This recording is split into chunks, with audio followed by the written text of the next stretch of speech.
Hello mga kabirds! This is Howard. Welcome to another episode of Birdwatching, and I'll be showing you my guitar parts for our song Sunsets.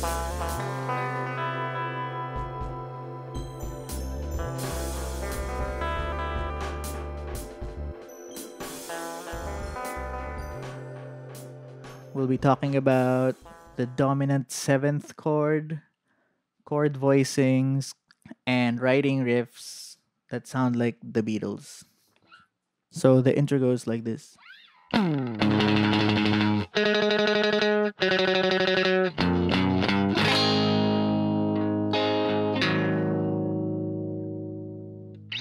So we start abruptly with these notes. G sharp. So it's here in the 4th fret. And then you play the octave of that. And then you go a whole step below that. Which is actually, we're spelling out the chords that we are going to play after. So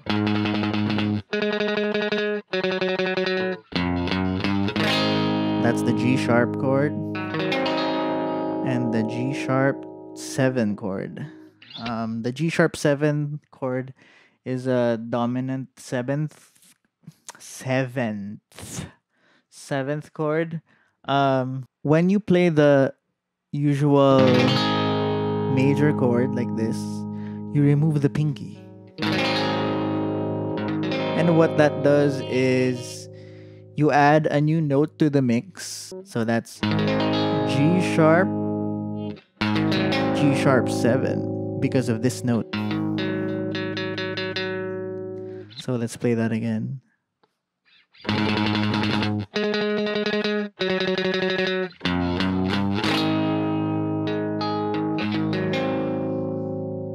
Okay, so in the intro, we're kind of giving a taste of the harmonic quality of the song. So basically, it's the major chord and most especially the dominant 7th chord.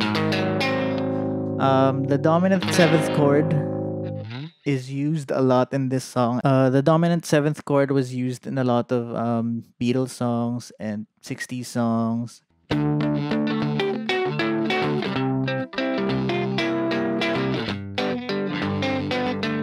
If you play it with the 7th, it has that like retro vibe. Tunog alanganin siya. May level of instability. So let's go to the verse. The chords of the verse are C sharp and G sharp plus G sharp 7. If you play it as a whole with Papu's parts, it's like this.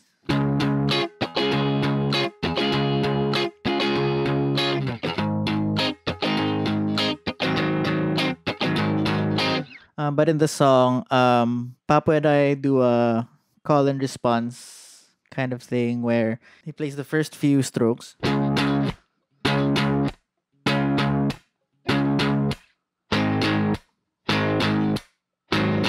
And then I play the response, which is here. Dun, dun, dun, dun, dun, dun, dun, dun, dun, dun, dun. I like to add a delay.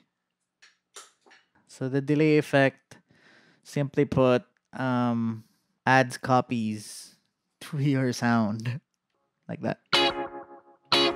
It sounds a bit bouncy.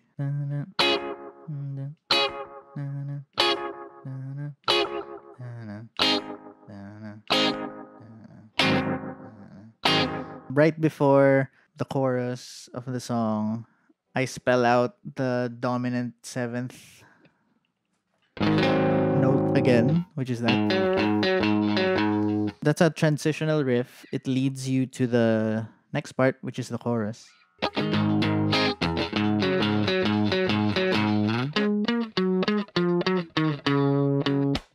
The chorus riff that riff also became the vocal melody. Sitting and imagining sunsets. This riff was inspired by some guitar drills. So like when you're practicing scales, you run through the scale, and this particular riff runs through the scale in one string.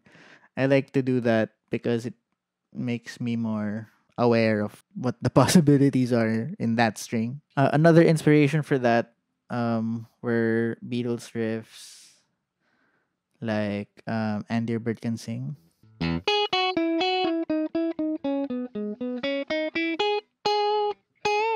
Norwegian Wood.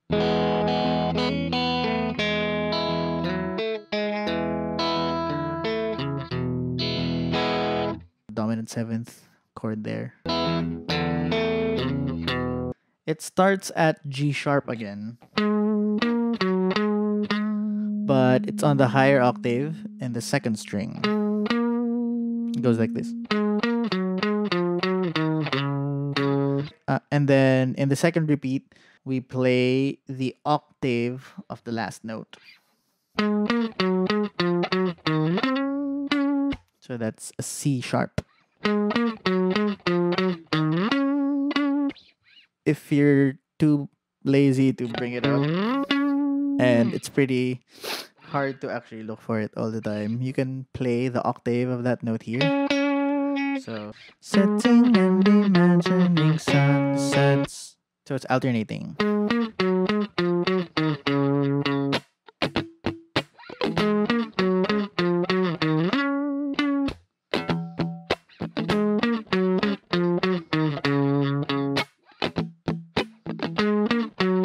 And then here, we play the transitional part again, which is outlining the major and the dominant seven, which leads to the next part. Okay, let's go to the refrain. Or actually, I'm not sure what you call it, if it's the chorus or the refrain. Let's just call it the lighting part. Lighting! I like to add a phaser to this. So the phaser effect just makes it wiggle a little bit. So the chords for the lighting part are A sharp minor, F7, D sharp, and then G sharp and G sharp 7.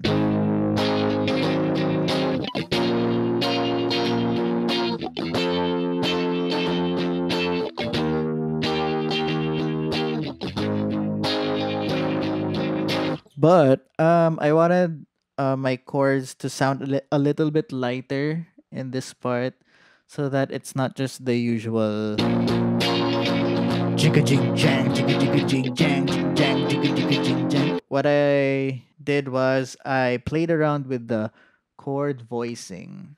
So chord voicing is basically just rearranging the notes in your chord. So for example, in this A sharp minor chord, instead of that, I just used these three.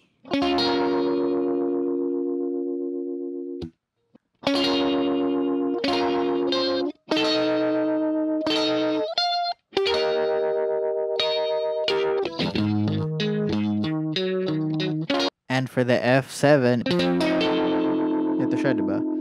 And then yung dominant 7th note ng F is this one. So I just used the one in the higher octave.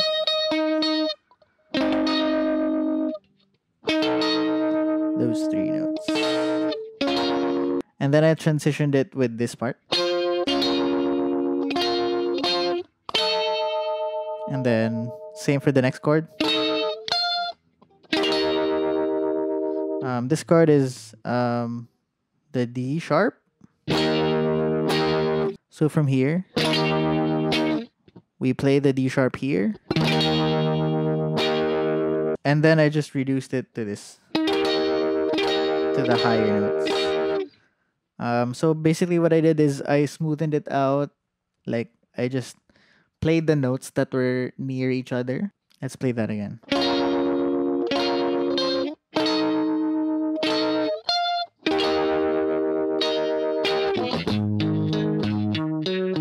then we play the transitional riff again, which is in G sharp 7. And then after that transitional note, we go back to the verse. But with a delay.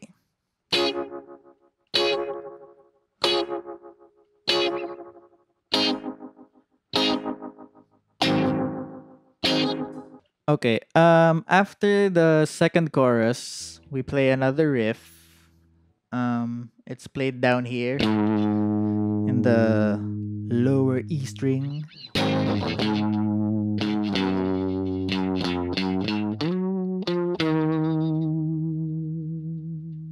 So for that riff, I like to use my fuzz. It makes it dirty.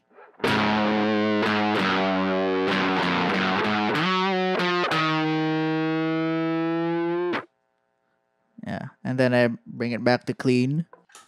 You know me, I'm a bit of a mess, so I'm glad you're still here and could care less.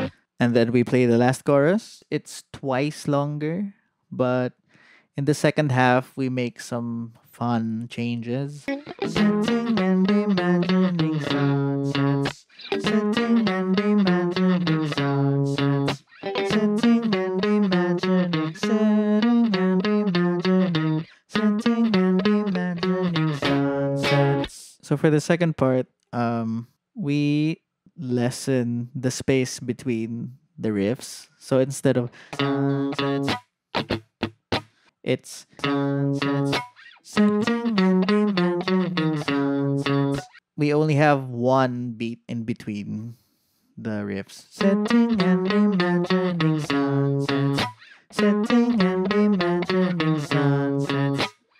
And then after that, we shortened the riff even more, and then it repeats a bit earlier. So there won't be any more space in between the riff. So it's sitting and imagining, sitting and imagining.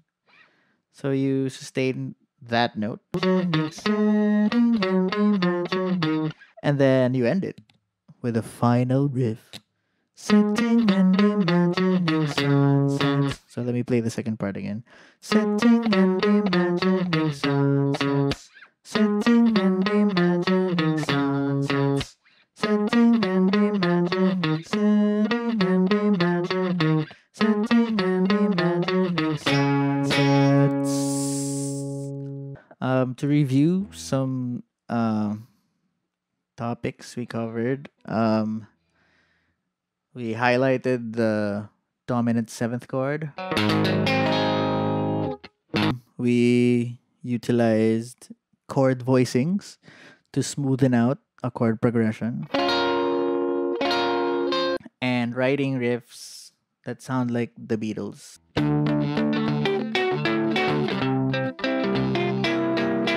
That's it. Thank you for subscribing. Don't forget to like and share.